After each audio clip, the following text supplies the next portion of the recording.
Hi, Dawn Stens-Lamenti. We are just weeks away from Christmas. Can you even believe it?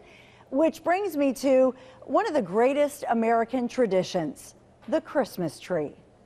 It's the most celebrated tree in the world, the Christmas tree, a symbol of the celebration of life rooted in faith for millions of Christians. Before Christianity, evergreen trees had special meaning for many ancient cultures, which saw the green branches as a symbol of hope, while pine cones represented spiritual immortality. In early America, Puritans branded it as pagan. Many believe German immigrants brought the Tannenbaum to America. Now there's one decoration that we all think of when we think of Christmas.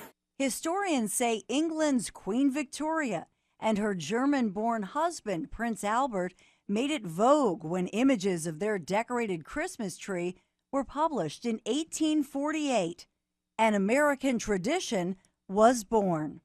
It's great. You have little ones. Somebody has an apartment. Yes. Huge. Yes, we have all sizes, all shapes for everybody. For more than a century, Linvilla Orchards in Media, Pennsylvania, has grown that Tannenbaum tradition with a current crop of 40,000 trees. We've been farming this land since 1914. It's still family owned. We like the family feel of it. We feel that anybody comes in here as part of the family, so it's a good feeling. That good feeling has been going on for generations, with families coming to farms like Linvilla, where Douglas and Fraser firs and Scotch pines are top choices. Experts say spruces don't last as long. Visitors can cut their own or buy a pre-cut tree. City people who don't have that farm experience want to come out here and, have that nice outdoor, fresh farm kind of feel. From the White House to your house, the Christmas tree has become the centerpiece of American holiday traditions. And with nearly 30 million American homes with a live Christmas tree, of course, firefighters always want you to think about safety first. Remember, more than 200 fires are started every year in homes because of Christmas trees. So be careful, but enjoy, and Merry Christmas. Reporting for Another Thing, I'm Dawn Stens-Lamenti. Up next, Larry's commentary. A Broadway stage is a powerful thing. And everything involved with this, the microphone, the script, the music, the lights, all add to that power.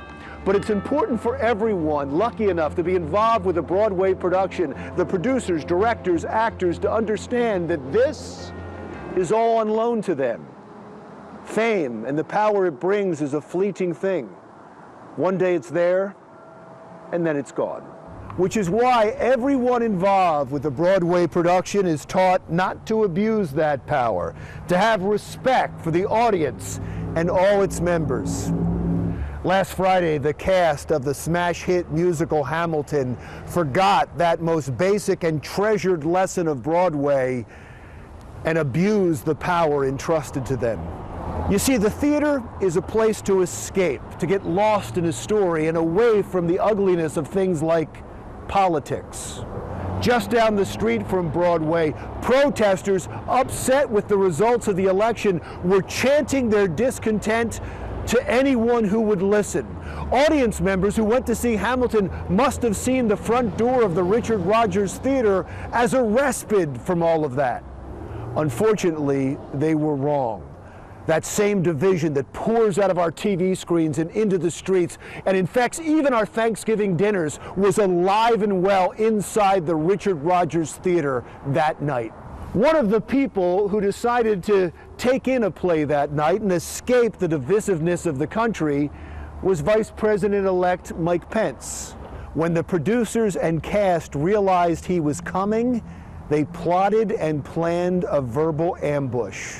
And the man who pulled off the ambush was Brandon Victor Dixon, an actor who ironically plays Aaron Burr, one of the most famous vice presidents in history, famous for killing Alexander Hamilton in a duel. It ruined his political career. We'll have to see what happens to Dixon's career after this. This blowhard had the arrogance to assume they were booing Mike Pence. Maybe the audience was booing him for imposing a political opinion on a night out at the theater. And that was only half the audacity.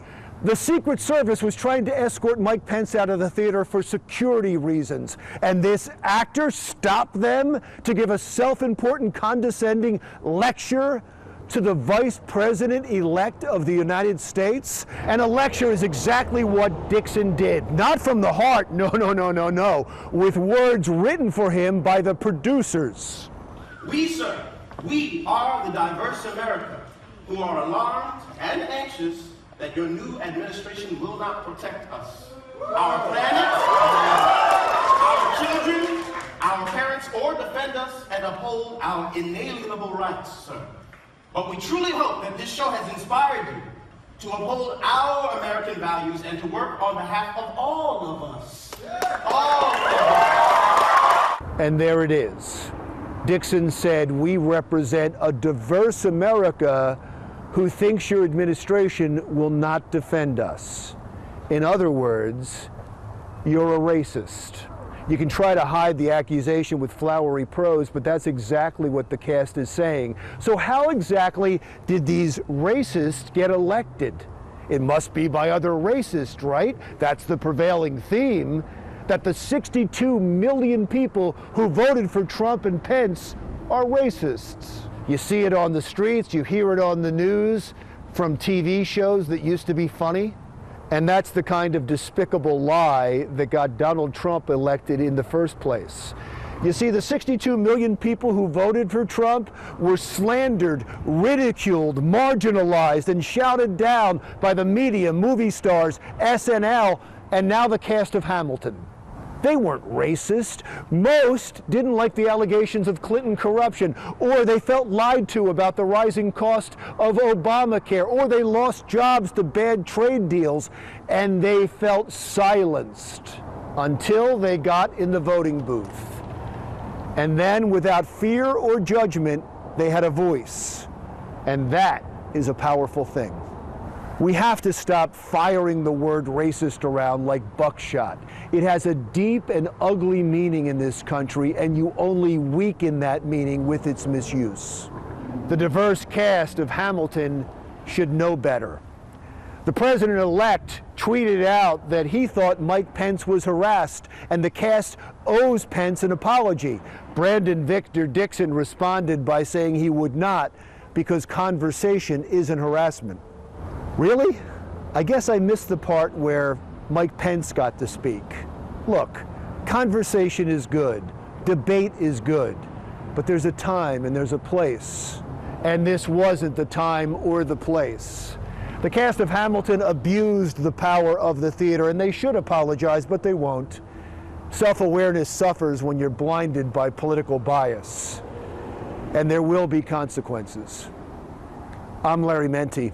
See you again next week.